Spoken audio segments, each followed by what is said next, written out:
Selamat pagi para mahasiswa. Pada pertemuan kali ini kita akan membahas tentang perkembangan kognitif yang dikemukakan oleh seorang tokoh yaitu Jerome Bruner.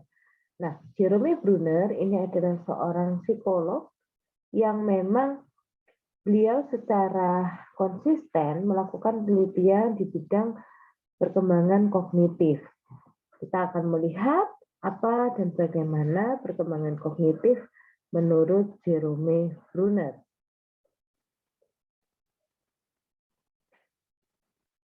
Kalau kita melihat gitu ya, pada pertemuan sebelumnya kita sudah membahas tentang perkembangan kognitif menurut Piaget, gitu ya, persona konstruktivistik, bahwa pemahaman itu dibangun berdasarkan pengalamannya yang ia dapatkan, pengalaman belajarnya tentunya, dan digunakan untuk membangun pemahaman dari dalam dirinya atau oleh dirinya sendiri. Sedangkan menurut Vygotsky ya ada yang namanya sosial konstruktivistik.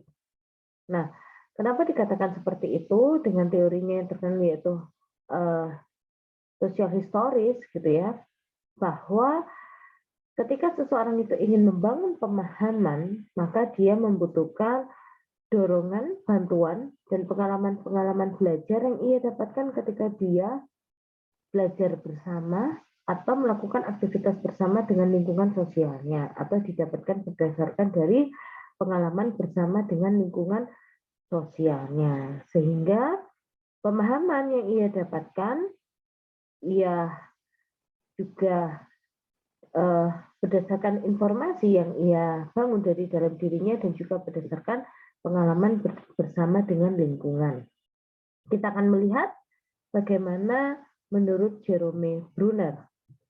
Nah, Jerome Bruner sendiri ya adalah seorang ahli psikologi perkembangan dan ahli psikologi belajar kognitif. Ya, seperti tadi sudah saya katakan, memang banyak sekali penelitian-penelitian beliau yang terkait dengan psikologi kognitif. Ya, nah di sini bahwa ia mengakui belajar adalah untuk mempertahankan dan mentransformasikan informasi secara aktif. Jadi kita tahu bahwa ketika kita belajar, ketika seorang anak itu belajar, maka di dalam proses bernalarnya atau proses berpikirnya atau bisa kita katakan proses kognitifnya, dia berusaha untuk mempertahankan dan mentransformasikan itu bisa menyesuaikan dengan pengetahuan yang lama. Kalau oleh Piaget disebut sebagai akomodasi, gitu ya, ada asimilasi, akomodasi, dan ekuilibrasi. Kalau pada Jerome dikatakan bahwa seorang siswa atau seorang individu ya ketika dia belajar, dia bersifat aktif di dalam mentransformasikan setiap informasi yang ada. Sehingga di situ dia akan aktif ketika akan menyesuaikan setiap informasi-informasi yang ada di dalam dirinya dan juga informasi-informasi yang baru saja ia dapatkan berdasarkan interaksi dia dengan lingkungan. Nah, belajar bukanlah hanya pembentukan tingkah laku yang diperoleh berdasarkan pengulangan adanya stimulus, maka dia akan merespon, gitu ya, dan adanya reward, atau mungkin reinforcement, gitu ya, hadiah, penghargaan, tetapi itu semua merupakan fungsi pengalaman-pengalaman perseptual dan proses kognitif yang mencakup adanya di situ memori, gitu ya, retensi, yaitu proses kognitif yang lebih dalam ketika dia ingin mengolah informasi sebelum informasi itu benar-benar melekat pada dirinya, ya menjadi sebuah nantinya membangun persepsi atau mindset di dalam dirinya, gitu ya. Ada namanya proses lupa, bahwa namanya manusia itu perlu adanya pengulangan, ya. Jika tidak diulang-ulang, tidak dibaca secara berulang, lalu dia tidak mendengarkan secara berulang, maka informasi itu bisa saja dilupakan. Nah, pengolahan informasi dan sebagainya, sehingga Jeremy Bruner mengatakan bahwa yang namanya persepsi itu sudah berarti merupakan sebuah mindset, pola pandang kita terhadap sesuatu atau sebuah konsep.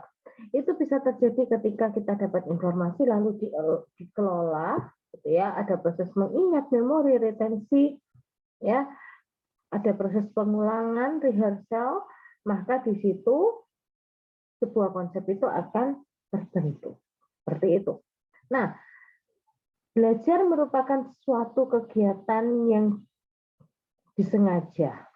Ya, jadi memang ketika kita belajar ya memang kita bertujuan gitu ya untuk mencapai suatu kecakapan, kepandaian dan kemahiran baru yang dapat digunakan dalam kehidupan. Jadi memang ya kita mau belajar tentang sesuatu seperti itu. Jadi sesuatu yang memang ada tujuannya ya, dikonsep atau sudah diatur. Nah, kalau di situ dikatakan disengaja ya, berarti sesuatu yang memang sudah diatur, sudah terjadwal. Misalnya, oh hari ini saya belajar tentang ini. Besok murid-murid saya akan belajar tentang konsep yang berbeda. Kalau hari ini dia belajar tentang sains, besok dia belajar tentang matematik. Seperti itu. Nah, teori kognitif Bruner ini berpusat pada apa yang dilakukan manusia dengan informasi yang diterimanya. Nah, jadi ketika dia menerima informasi, responnya seperti apa dan apa yang akan dilakukan sesudah memperoleh informasi untuk mendapatkan pemahaman yang memberikan kemampuan tersendiri baginya. Jadi ketika kita dapat informasi, respon kita seperti apa dan apa yang akan kita lakukan sampai membentuk namanya perilaku tindak lanjut kita. Ya, dan itu akan membentuk kemampuan di dalam diri kita. Nah, ketika misalnya seorang anak mendapatkan informasi ya bahwa bagaimana caranya dia menghitung, gitu ya, bagaimana caranya dia membilang. Nah, di situ maka dia akan mencoba untuk menangkap, mengolah informasi tersebut, lalu dia diberi latihan oleh gurunya. Ya, ketika dia berlatih dia mendapatkan pengalaman tentunya, dan itu akan membentuk sebuah pemahaman yang nantinya akan menjadi sebuah cara atau strategi jitu di dalam dia belajar. Nah, ketika dia menyelesaikan setiap tantangan di dalam pembelajaran. Nah, kalau kita lihat ada beberapa konsep gitu ya, perkembangan kognitif menurut Bruner. Nah, kalau kita katakan bahwa perkembangan kognitif itu tidak bisa terlepas dari yang namanya perkembangan intelektual. Dan itu ditandai oleh adanya variansi respon terhadap stimulus gitu ya. Jadi manusia ini kan makhluk hidup yang bisa merespon dengan berbagai macam respon. Harapannya kan seperti itu. Nah, ketika kita berbicara tentang perkembangan kognitif, menurut Bruner bahwa perkembangan intelektual itu bisa terlihat dari ketika kita memiliki respon yang berbeda-beda terhadap sebuah stimulus. Ya, jadi misalnya ketika kita mendapatkan informasi tentang bagaimana di masa pandemi ini, gitu ya, sekarang sudah menjadi endemi misalnya. Oke, lalu bagaimana kita tetap harus menerapkan prokes. Ya, variasi responnya misalnya begini. Oh, ketika saya berada di lingkungan misalnya di tempat-tempat umum, saya tetap menggunakan double masker ya supaya saya tetap aman. Tetapi ketika saya masih di lingkungan-lingkungan yang istilahnya sifatnya ini ya tertentu atau terbatasi, saya pakai satu masker saja cukup. Nah, seperti itu. Nah, ini variansi respon di mana memang kita menyesuaikan gitu ya pemahaman kita, pengetahuan kita. Oh, ketika di tempat umum maka resikonya akan lebih tinggi gitu karena saya benar-benar tidak tahu misalnya kita ke mall gitu ya atau kita berpergian gitu ke bandara, kita mau naik pesawat karena sekarang sudah tidak menggunakan tes PCR atau tes antigen ya terutama bagi yang sudah booster misalnya seperti itu. Karena sekarang sudah tidak ada tes, maka saya menggunakan double masker karena benar-benar saya nggak tahu saya berkumpul dengan siapa. Tapi kalau misalnya di lingkungan yang memang saya paham, hampir setiap hari saya bersama dengan mereka dan saya tahu kira-kira kondisi mereka seperti apa, oke lah saya pakai satu masker saja cukup. Nah, itu kan berarti variansi respon ya. Tuh, kita bisa memetakan seperti itu. Ya, walaupun mungkin stimulusnya gitu ya sama, misalnya kita berada di lingkungan tertentu. Ya, nah pertumbuhan tergantung pada perkembangan intelektual dan sistem pengolahan informasi yang dapat menggambarkan realita. Ya, bahwa setiap kondisi kita ya harus bisa tergambarkan dalam artian bahwa pola pikir kita ya perkembangan kognitif kita itu ketika kita mengolah informasi itu harus bisa menggambarkan kondisi-kondisi yang senyatanya ya. Jadi bukan kondisi yang istilahnya dibuat-buat tetapi benar-benar kemampuan nyata ya secara realita. Perkembangan kognitif ditandai dengan kemampuan untuk menceritakan pengalaman. Jadi ketika kita menceritakan pengalaman kita, baik itu pengalaman dalam kehidupan sehari-hari berkaitan dengan konteks sehari-hari ataupun mungkin dengan pengalaman belajar yang kita dapatkan ketika di sekolah ataupun ketika belajar gitu ya. Nah, di situ bagaimana kita mampu menceritakan ya atau mengulas kembali pengalaman tersebut. Nah, ya ketika ceritanya itu cukup runtut, cukup sistematis, mudah dipahami. Nah, bisa jadi gitu ya struktur kognitifnya dia sudah terbangun dengan baik. Nah, perkembangan kognitif itu memerlukan adanya peran aktif, ya, karena kalau perannya pasif maka akan sulit untuk berkembang secara optimal. Maka di sini guru dan orang tua serta lingkungan harus berperan aktif dalam artian apa? Memberikan kesempatan bagi siswa, bagi anak-anak kita untuk memperoleh informasi secara lebih mendalam. Ya, anak itu kan punya kemampuan berpikir kritis. Anak itu punya rasa ingin tahu yang begitu besar. Jadi ketika dia bertanya, ketika dia ingin tahu tentang sesuatu secara lebih mendetail, maka kita pun juga wajib untuk memberikan kesempatan tersebut. Karena dengan begitu anak pun akan lebih aktif ya, seperti itu. Dan guru serta orang tua misalnya memberikan panduan ataupun clue ya, guide untuk dia bisa mengolah informasi itu secara lebih mendalam atau mungkin membimbing dan mengarahkan. Nah, itu juga diperlukan ya, sehingga peran aktif itu juga sangat mempengaruhi ya. Bahasa merupakan modal awal ya. Ketika kita mengatakan bahasa di sini berarti ketika anak itu mulai bisa berkomunikasi. Ya, anak itu komunikasinya di awal pasti dengan bahasa tangisan ya. Lalu dengan pandangan mata, dengan gerak-gerik tubuhnya itu merupakan bahasa tubuh ya. Nah, di sini bahasa ini bisa mencakup sesuatu yang lebih luas. Ada bahasa tubuh, ada bahasa lisan, ada bahasa tulis. Nah, di situ paling tidak komunikasi awal anak itu bisa mempengaruhi mulai perkembangan kognitifnya itu juga sudah terbangun karena itu merupakan modalnya. Jadi ketika dia berbahasa, bahasa itu merupakan sarana gitu ya, atau cara atau bisa dikatakan sebuah alat yang bisa digunakan untuk menerima informasi, mengolah informasi di situ dan juga membangun pemahaman. Ya.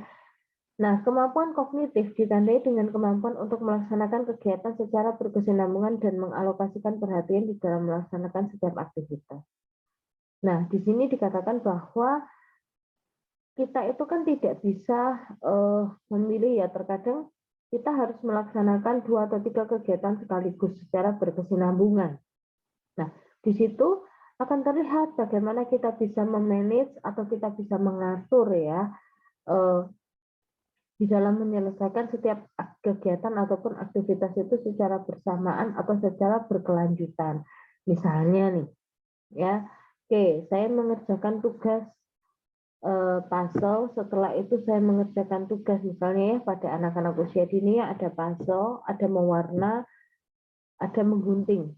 Nah, misalnya kan biasanya diawali dengan apa? Menggunting, menyusun dan mewarna. Nah, bagaimana saya bisa menyelesaikan setiap tugas itu secara berkesinambungan dan bisa memusatkan perhatian saya di dalam menyelesaikannya.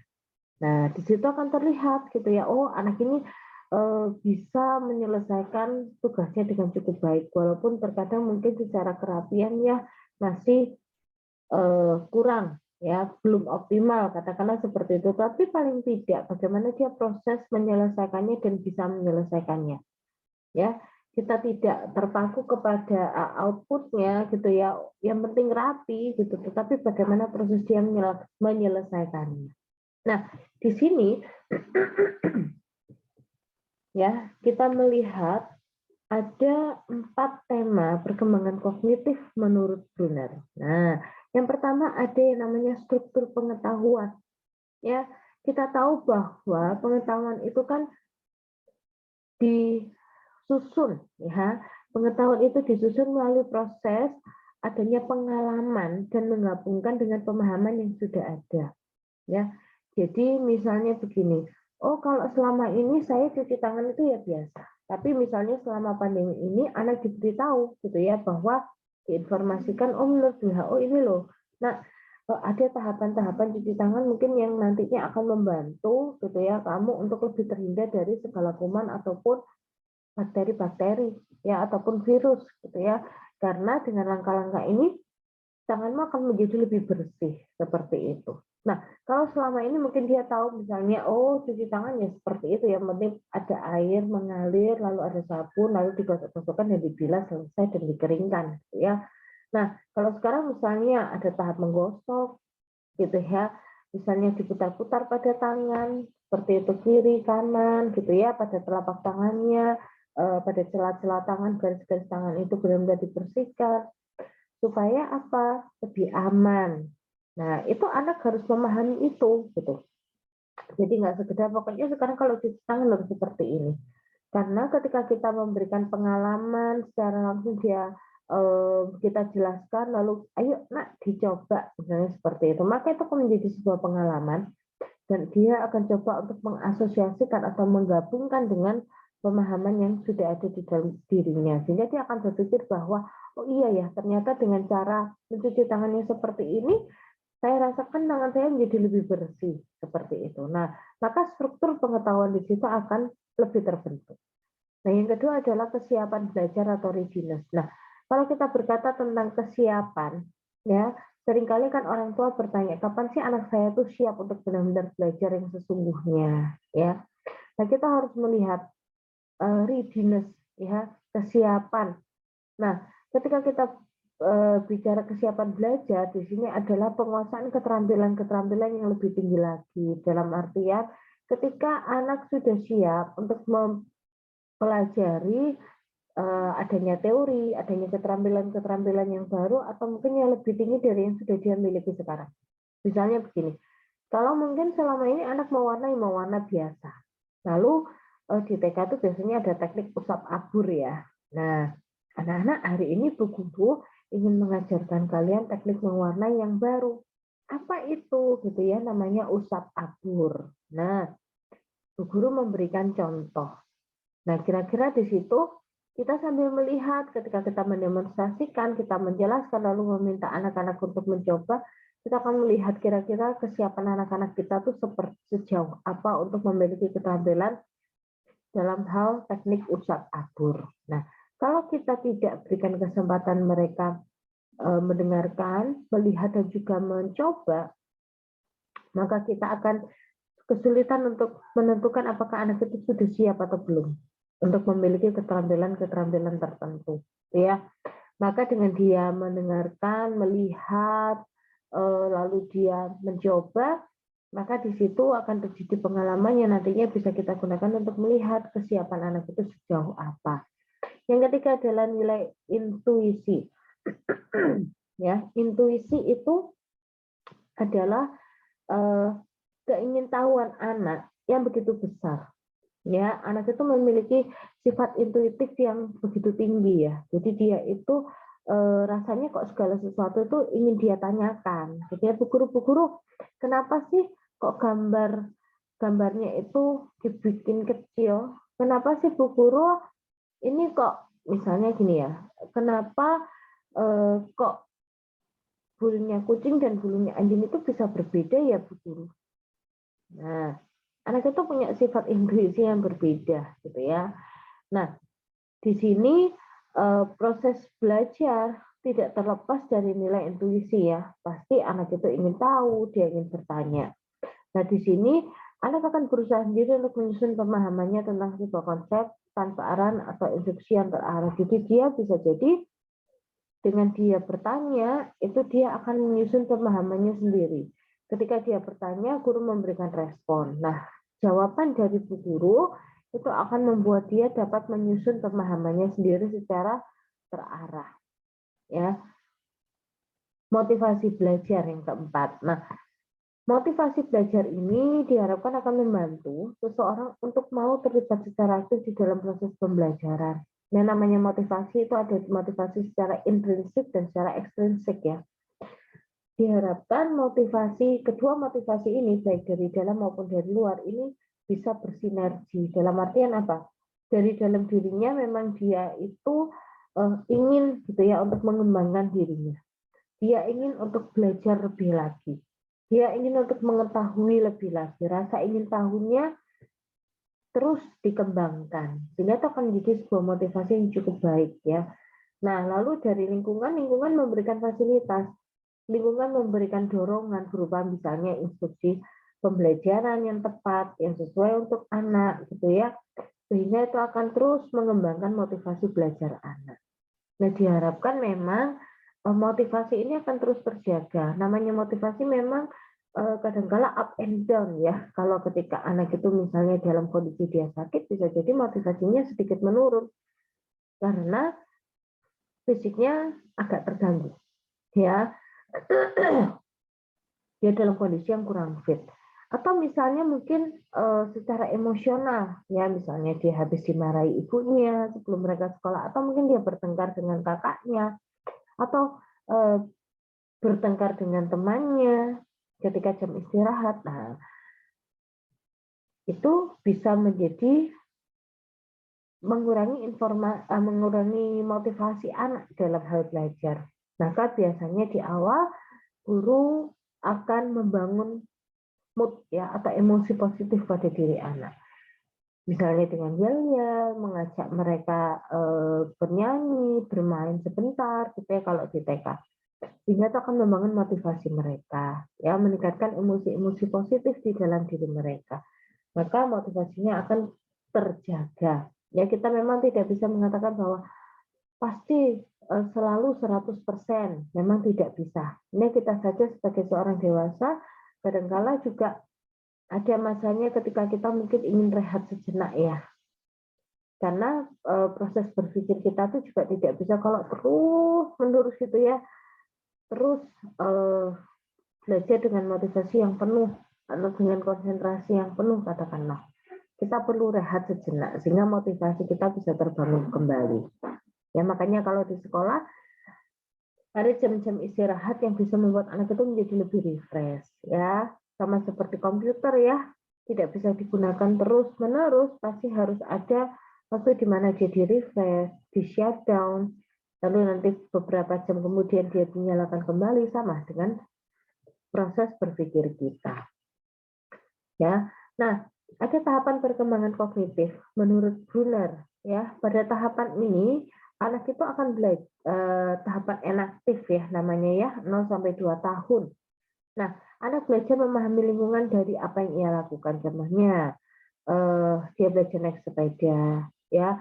Lalu anak usia 0 sampai 6 bulan, ya, biasanya dimulai dari 4 bulan ketika dia mulai tertarik ya, bisa dikatakan tertarik dengan benda-benda yang ada di lingkungannya, maka dia belajar untuk memegang, ya, menggenggam. Lalu dia masukkan ke dalam mulut, mengunyah misalnya itu makanan. Dia belajar merasakan, itu namanya tahapan enaktif. Sehingga di tahapan ini anak itu akan belajar, anak itu akan berusaha memahami lingkungannya dari learning by doing. Jadi langsung melakukan. Ya, langsung dia misalnya memegang bendanya, menggerak-gerakkan benda, lalu memamah atau mengunyah makanannya, seperti itu untuk belajar merasakan. Ada pengalaman yang membentuk sebuah pemahaman. Nah, di sini diharapkan dengan dia langsung melakukan, di situ ada pengalaman, ya, pengalaman belajar yang memang nantinya akan membentuk pemahaman di dalam dirinya. Jadi kalau dia tidak punya pengalaman, maka pemahaman itu juga tidak akan bisa terbentuk dengan sempurna. Maka ketika anak misalnya usia 6-8 bulan ya, dia ingin tahu tentang benda-benda di sekitarnya, mulai dia belajar untuk merangkak, ketika dia belajar untuk memegang benda-benda di sekitarnya dengan lebih lagi, maka kita harus memberikan kesempatan untuk dia bisa bereksplorasi, ya, atau mengeksplor lingkungannya ataupun benda-benda yang ada di sekitarnya. Usia 2-4 tahun namanya tahapan ikonik. Nah, ikonik di sini adalah pemahaman ya yang didapatkan melalui proses imagery ya berdasarkan apa yang dilihatnya. Nah, kalau tadi di usia 0-2 tahun ya enaktif itu dia langsung melakukan ya memegang bendanya gitu ya.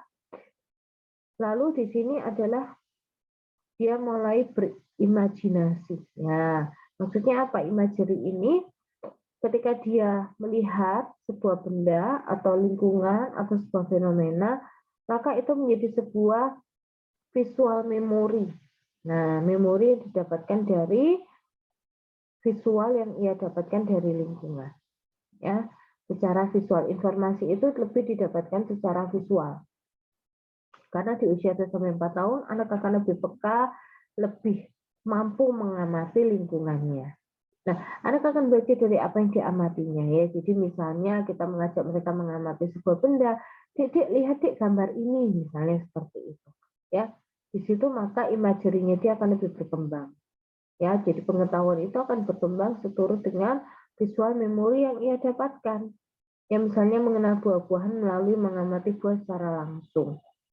Nah, jadi Dik coba lihat ini gambar ini, coba lihat Dik ini Mama punya buah.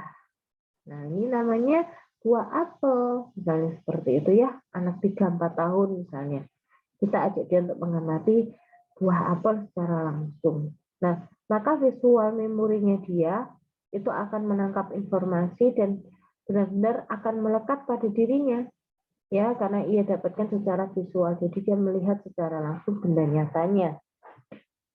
Lalu tahapan simbolik di usia 5-7 tahun, ya, anak akan mulai dapat menggunakan gambar yang ada di lingkungan untuk membentuk sebuah pemahaman. Misalnya ketika dia diminta untuk merangkai sebuah gambar yang menyusun puzzle, yang menceritakan sesuai dengan gambar yang ia lihat.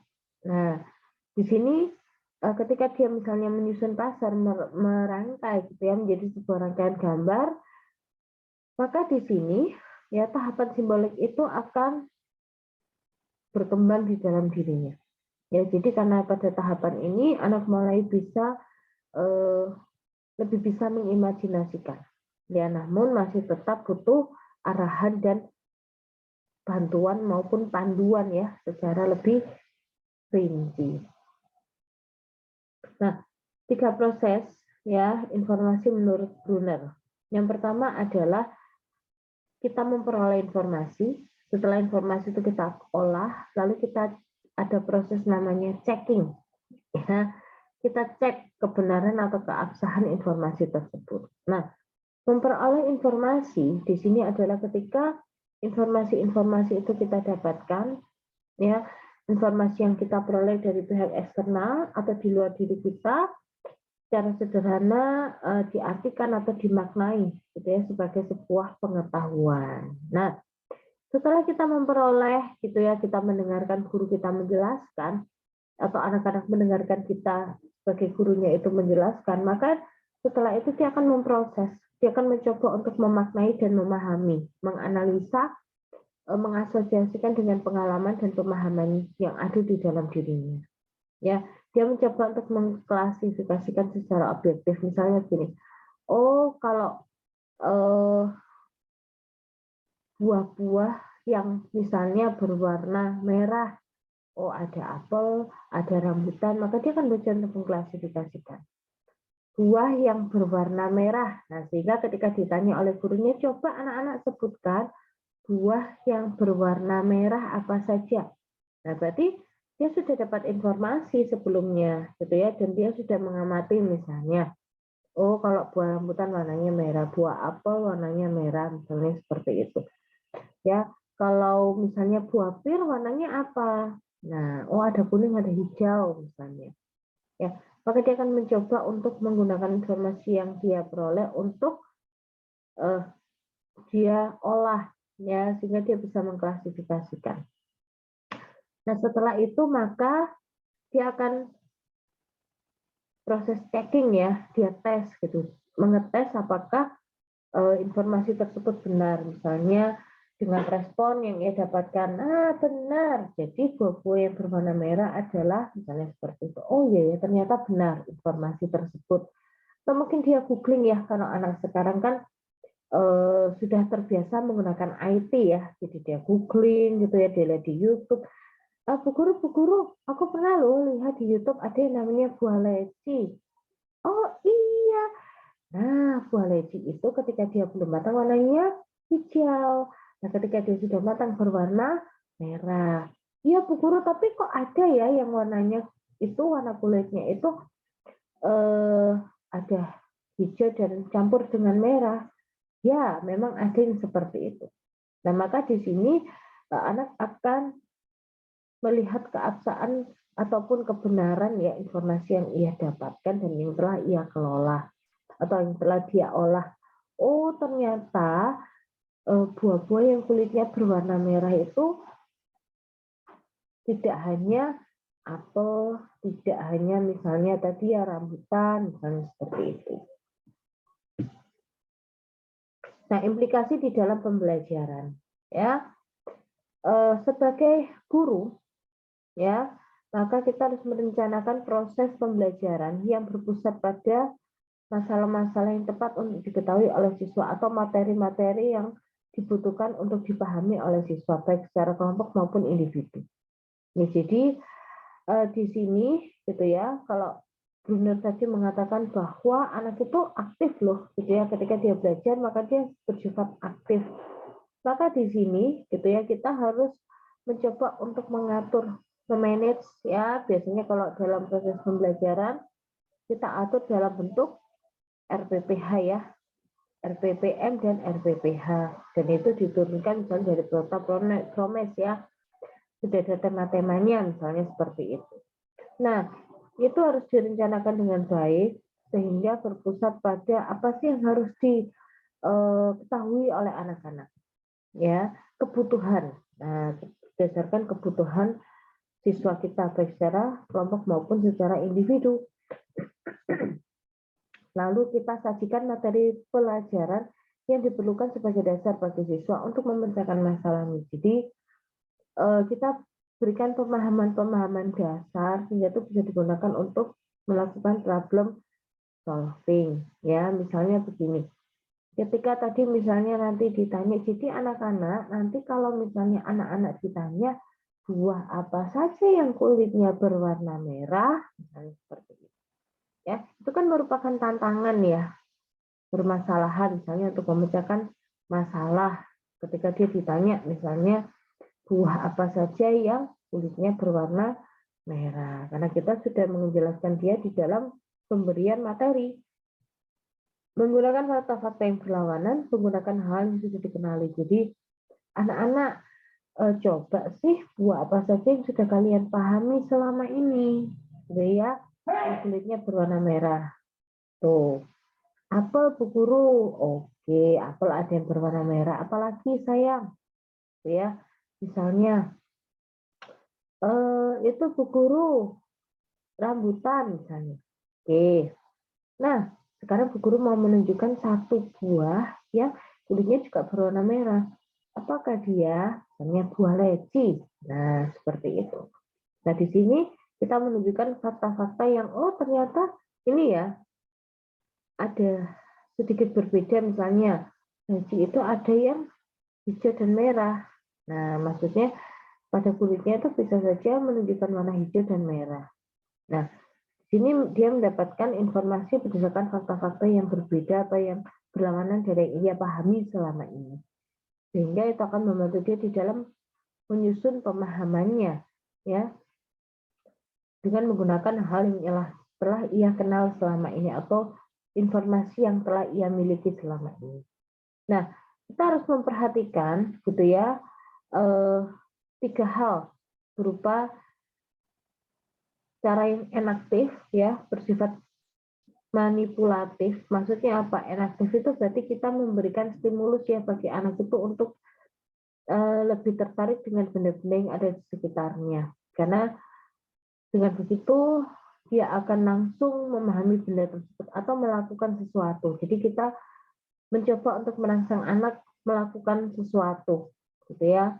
Karena dia belajar melalui apa yang ia lakukan. Lalu latar belakang kemampuan internal siswa secara ikonik, ya, secara ikonik, anak itu akan mencoba, gitu ya, untuk menyusun pemahamannya berdasarkan visual imagery, ya, dan cara simbolik. Nah, kalau ikonik tadi kan ada ikon-ikonnya, ada simbol-simbol tertentu. Nah, kalau simbolik kita menggunakan media-media yang bisa merangsang anak untuk berpikir lebih lagi. Nah, coba sih anak-anak perhatikan gambar yang Bu Guru bawa. Nah, di situ kita akan membuat anak-anak itu untuk berpikir secara lebih mendalam menggunakan media-media yang ada. Ya, lalu pada saat proses pembelajaran berlangsung, nah guru itu berperan sebagai pembimbing, tutor, dan juga sebagai fasilitator bagi siswa. Ya, kita membimbing mengarahkan mereka di dalam memahami, begini loh nak caranya, misalnya seperti itu. Coba lihat Bu Guru ya, begini caranya. Dan juga memfasilitasi.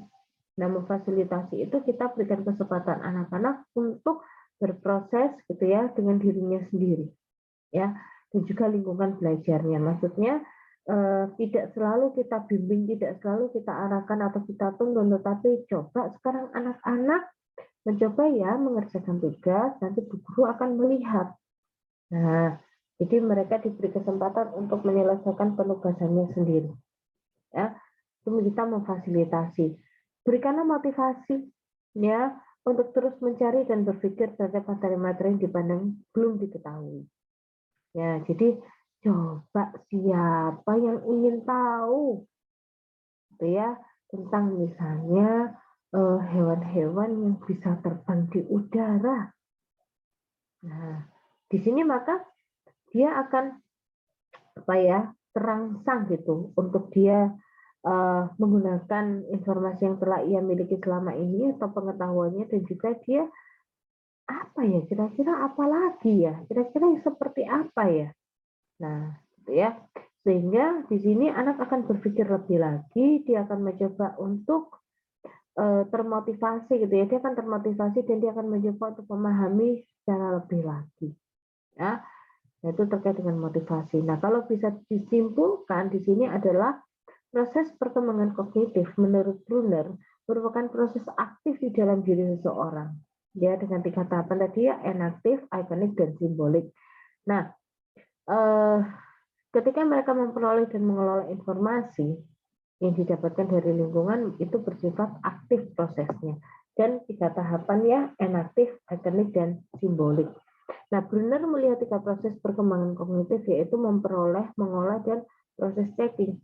Jadi ketika kita dapat informasi, paling tidak kalau menurut Brunner ya, setelah saya dapatkan informasi, lalu saya olah dan saya cek misalnya dengan googling gitu ya, dengan tanya ke para ahli atau orang yang kita rasa mungkin lebih paham, itu namanya proses checking. Benarkah misalnya sekarang kalau berpergian harus tidak usah seperti ternyata tetap tes atau tetap tes antigen atau PCR ketika misalnya belum booster. Oke, berarti ada tambahan informasi. Nah, itu namanya proses checking. Nah, implementasi teori perkembangan kognitif di dalam pembelajaran dengan memberikan kesempatan sebanyak-banyaknya gitu ya, atau ruang yang lebih luas memfasilitasi anak-anak untuk mendapatkan informasi dan mengolah menjadi sebuah pengetahuan di dalam dirinya dengan lebih lengkap. Nah, atau lebih komprehensif. Baik, ini adalah penjelasan tentang teori kognitif gitu ya, atau teori perkembangan kognitif menurut Jerome Bruner. Nah, saya harapkan video ini akan membantu kalian di dalam lebih memahami teori kognitif dari Jerome Bruner. Oke, selamat pagi, semangat belajar dan tetap sehat.